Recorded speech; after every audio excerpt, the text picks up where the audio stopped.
नमस्कार, मैं हूं आपके साथ मयंक। आज 17 तारीख है और मैं सीधा मुद्दे पर आना चाहता हूं। देखिए, जुम्मे का मौका है और इस मौके पर ईरान और अमेरिका की जंग अपने सबसे भयानक दौर में पहुंच चुकी है।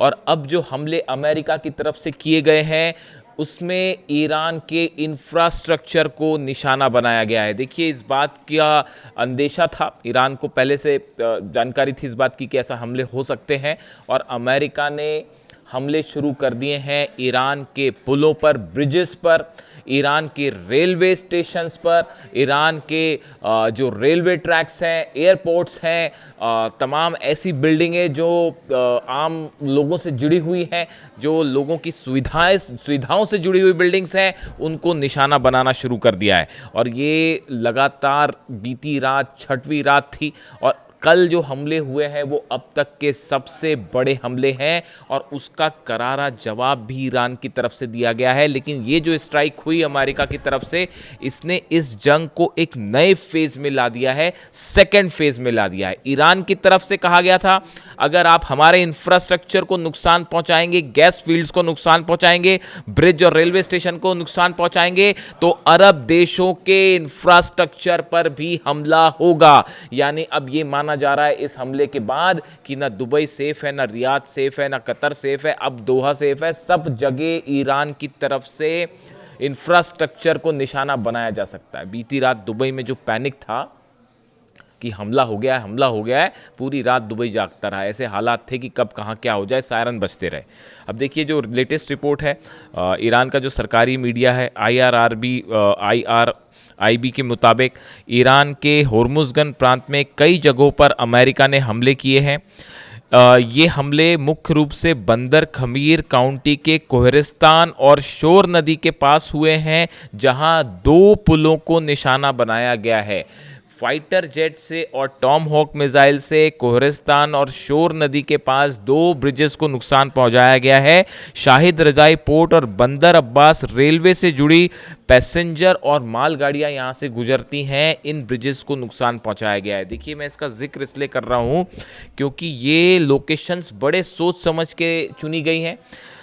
बंदर अब्बास से शाहिद रजाई पोर्ट पर किसी तरह के हथियारों का लाना ले जाना ना हो पाए, मिसाइल्स को अगर आप ट्रांसपोर्ट करते हैं तो वो ना हो पाए ट्रेन के ज़रिए, इस वजह से इस ब्रिजेस को नुकसान पहुंचाया गया है। अगर आप कोई किसी तरह का हथियार या फ्यूल्स या किसी इस तरह से जुड़ा सामान अगर ईरान ट्रांसपोर्ट करना चाह रहा है बंदर अब्बास और शाहिद रजाई पोर्ट के बीच पे, तो उसको रोकने के लिए जो है इन ब्रिजेस को नुकसान पहुंचाया गया है।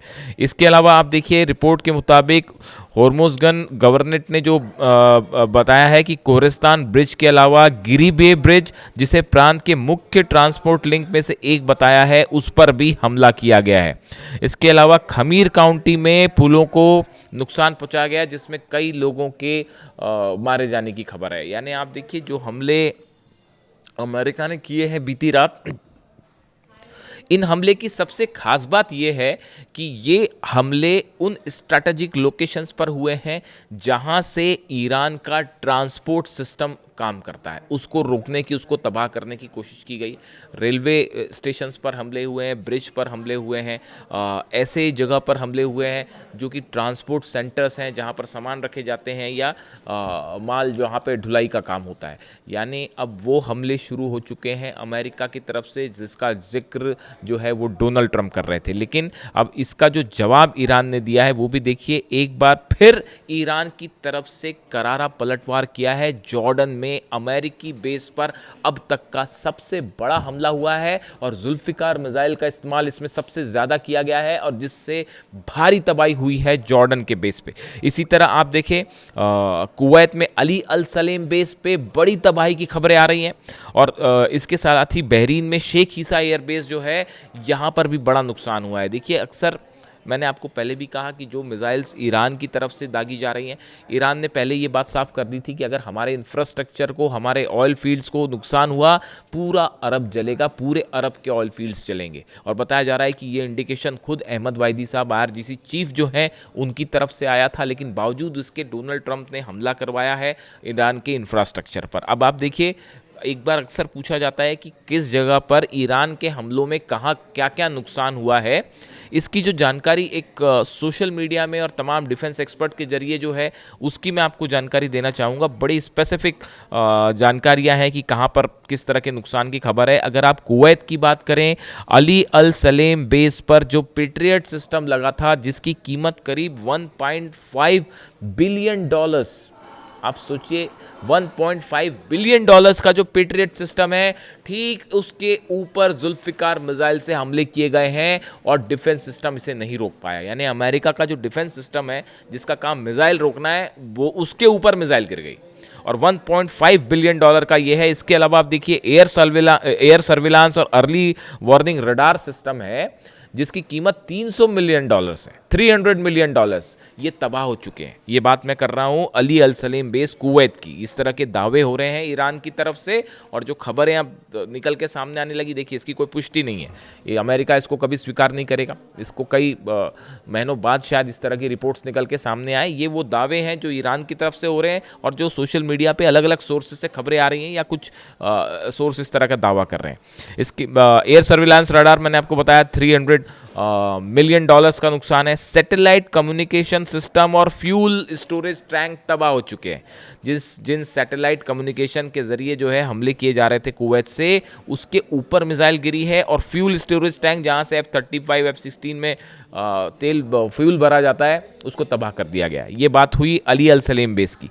आप अगर बहरीन में शेख ईसा एयर बेस की बात करें, यहाँ पर वो हमले हुए हैं, यहाँ पर फतह मिसाइल, खैबर मिसाइल का इस्तेमाल किया गया है और यहाँ पे भी जो है जो पेट्रियट सिस्टम है वही एक 1.5 बिलियन डॉलर का, वो भी तबाह कर दिया गया है यहाँ पर। और इसके अलावा एयर सर्विलांस रडार है, सुपर हॉक रडार है, इनके ऊपर सीधा ड्रोन स्ट्राइक्स हुई हैं। यानी देखिए आप बहरीन, कुवैत और बहरीन दोनों जगह भारी तबाही का सामना करना पड़ रहा है अमेरिकी फोर्सेस के।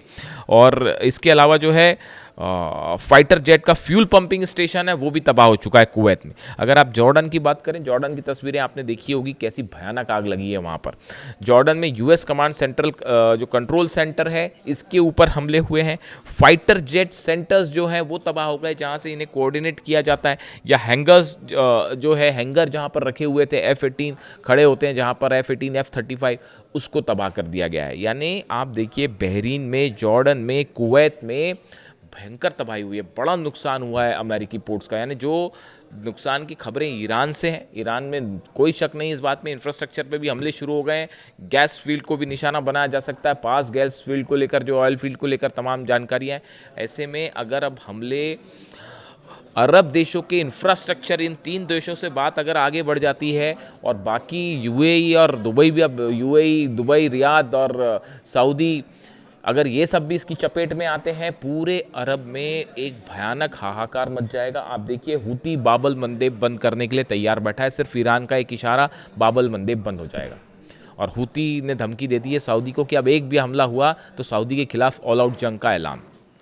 ऐसे में देखिए बड़े हालात तनावपूर्ण हो गए हैं और ईरान की सेना की तरफ से बात साफ कर दी गई है, किसी तरह की कोई बातचीत अब नहीं होने जा रही।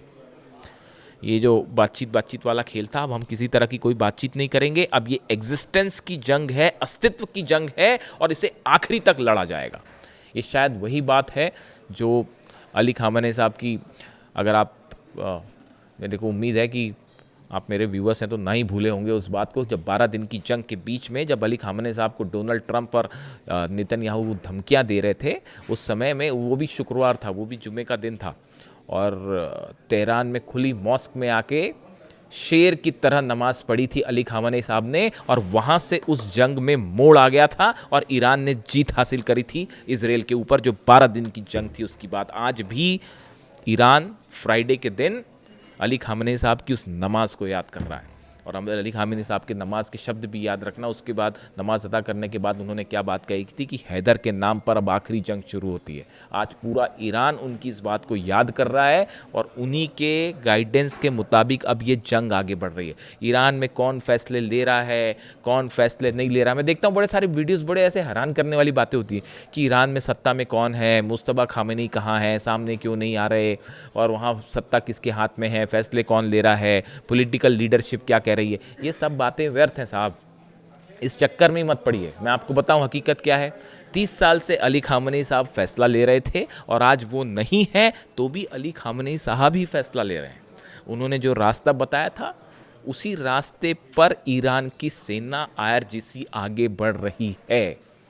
अली खामनेई साहब के शब्द थे। देखिए फ्राइडे है तो फ्राइडे तो बात होती है अली खामनेई साहब की, वो तो अनफॉर्चुनेटली इस जंग की बात करनी पड़ जा रही है और इन सब की बात करनी पड़ जा रही है, वरना बात तो ह्यूमैनिटी की होनी चाहिए और अली खामनेई साहब की होनी चाहिए। एक उनका बयान सुन रहा था, मैं उनके वीडियोस देखता रहता हूँ, पढ़ता रहता हूँ, पता ही आपको। कल एक मैंने उनका फिर बयान सुना, उसमें वो ये कह रहे थे कि जंग के दौरान जो लोग शहीद होते हैं या मारे जाते हैं आप उनको मरा हुआ मत समझिए। जो जंग में देश के लिए अपनी जान कुर्बान कर देते हैं आप उनको कतई ये मत समझिए कि वो अब इस दुनिया में नहीं है।